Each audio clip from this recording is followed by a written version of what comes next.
નમસ્કાર મિત્રો, welcome to my YouTube channel. આજે આપણે વર્ગ વિશે વાત કરીશું।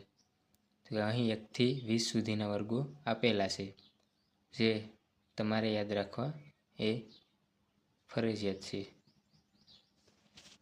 તેમાં 1નો વર્ગ છે 1, 2નો વર્ગ 4, 3નો વર્ગ 9, 4નો વર્ગ 16, 5નો વર્ગ 25, 6નો વર્ગ 36, 7નો વર્ગ 49, 8નો વર્ગ 64, 9નો વર્ગ 81, 10નો વર્ગ 100, 11નો વર્ગ 121, 12નો વર્ગ 144, 13નો વર્ગ 169, 14નો વર્ગ 196, 15નો વર્ગ 225, 16નો વર્ગ 256, 17નો વર્ગ 289, 18નો વર્ગ 324, 19નો વર્ગ 361 અને 20નો વર્ગ 400 થાય છે। હવે વાત કરીએ વર્ગ એટલે કે સંખ્યાનો તેની સાથે ફરી ગુણાકાર। જેમ કે xનો વર્ગમાં xનો તેની સાથે ફરી ગુણાકાર એટલે કે x ગુણ્યા x। હવે વાત કરીએ કે જેનો એકમનો અંક 5 હોય તેવી સંખ્યાના વર્ગ શોધવાની રીત। તો કે એકમનો અંક એટલે કે 5નો વર્ગ કરવાનો અને બાકીના અંકોને તેની આગળના અંકો સાથે ગુણવાનું। જેમ કે 35માં 5નો વર્ગ થાય છે 25 અને 3ની આગળની સંખ્યા 4 છે, તેનો ગુણાકાર થાય છે 12, માટે 35નો વર્ગ થાય છે 1225। તે જ રીતે વાત કરીએ તો કે 75ના વર્ગમાં 5નો વર્ગ થાય છે 25 અને 7ની આગળની સંખ્યા છે 8, તેનો ગુણાકાર થાય છે 56, માટે 75નો વર્ગ થાય છે 5625। તે જ રીતે કોઈ બે અંકની સંખ્યાના વર્ગ કાઢવાની રીત। તો કે બે અંકોનો અલગ અલગ વર્ગ કરવો અને બંને અંકોને 2 સાથે ગુણાકાર કરી અને એક અંક છોડી અને તેમાં ઉમેરવી।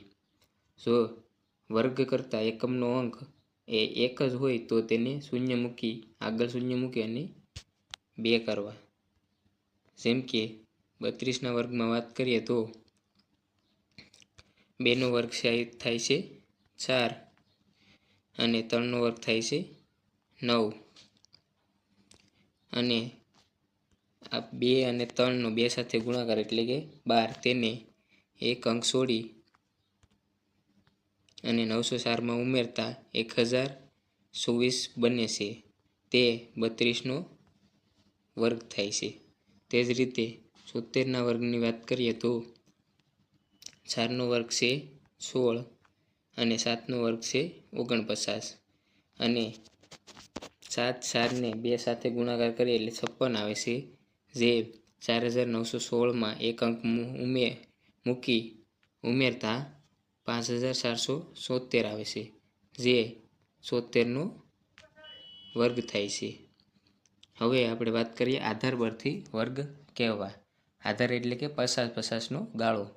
જેમ કે 25 થી 75 સુધી 50નો આધાર લેવો, પછી 74 થી 125 સુધી 100નો આધાર લેવો અને જો 100 કે 1000 આવે તો કોઈ પણ પ્રકારની સંખ્યામાં ગુણાકાર કરવો નહીં, બાકીની સંખ્યામાં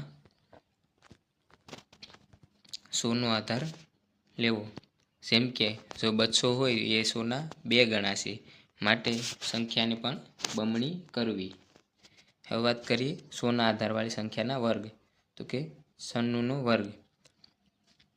તો કે જોઈએ તો કે 96 છે એ 100થી કેટલા ઓછા છે તો કે 4 જેટલા ઓછા છે, માટે 4નો વર્ગ થાય છે 16 અને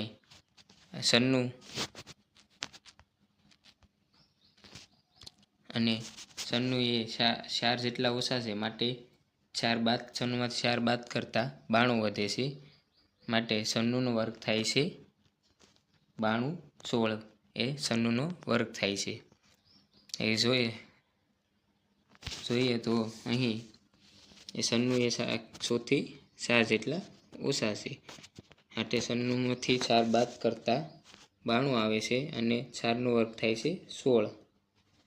અને બંને સંખ્યાને સાથે લખતા 96નો વર્ગ થાય છે 9216 થાય છે. તે જ રીતે જો સંખ્યા 100થી વધુ હોય તો તેમાં ઉમેરવી. જેમ કે વાત કરીએ 103નો વર્ગ. 103ના વર્ગમાં વાત કરીએ તો 103 એ 100થી 3 જેટલા વધુ છે. માટે 3નો વર્ગ થાય છે 0.9 અને 3 વધુ હોવાના કારણે 103માં ઉમેરતા 106 બને છે. માટે 103નો વર્ગ થાય છે 10,609. હવે વાત કરીએ 150ના આધારવાળી સંખ્યાના વર્ગ. તો કે 150 એ 100થી 3/2 ભાગ છે. જેથી સંખ્યાને પણ 3/2 વડે ગુણવી.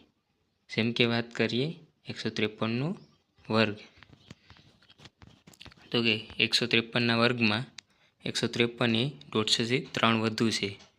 માટે 3નો વર્ગ થાય છે 0.9 અને 3 વધુ હોવાને કારણે 153માં ઉમેરતા 156 બને છે. જેને 2/3 વડે ગુણતા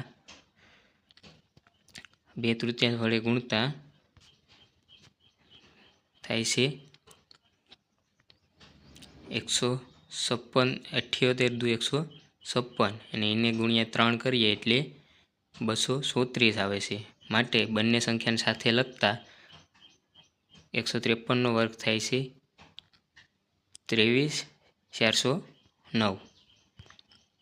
એક્સપ્લેનેશન જોઈએ તો અહીં 153 એ 150થી 3 વધુ છે. માટે 3નો વર્ગ થાય છે 0.9 અને 3 વધુ હોવાના કારણે 153માં 3 ઉમેરતા 156 બને છે અને તેનો 2/3 સાથે 3/2 સાથે ગુણાકાર કરતાં 236 આવે છે.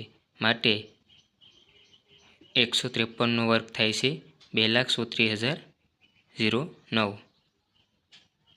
23,409. હવે વાત કરીએ 200ના આધારવાળી સંખ્યાના વર્ગ. તો કે 200 એ 100થી કેટલા વધુ છે? તો કે 2 ગણા. માટે સંખ્યાને પણ કેટલી કરવાની? તો કે બમણી કરવી. જેમ કે વાત કરીએ તો કે 198નો વર્ગ. તો કે 198 એ 200થી 2 જેટલા ઓછા છે. માટે તેનો વર્ગ થાય છે 0.4 અને 2 ઓછા હોવાના કારણે 198માંથી 2 બાદ કરતાં 196 વધે છે અને તેને 2 વડે ગુણતા 392 આવે છે. માટે 198નો વર્ગ થાય છે 3,92,004. હવે વાત કરીએ 1000ના આધારવાળી સંખ્યાના વર્ગ. તો કે 1000નો આધાર હોવાથી જેટલી સંખ્યા ઓછી હોય તેના 3 આંકડા લેવાના. જેનો વર્ગ કરીએ તેના 3 આંકડા લેવાના. અને 100નો આધાર હોવાથી કોઈ પણ પ્રકારની સંખ્યામાં ગુણાકાર આવશે નહીં.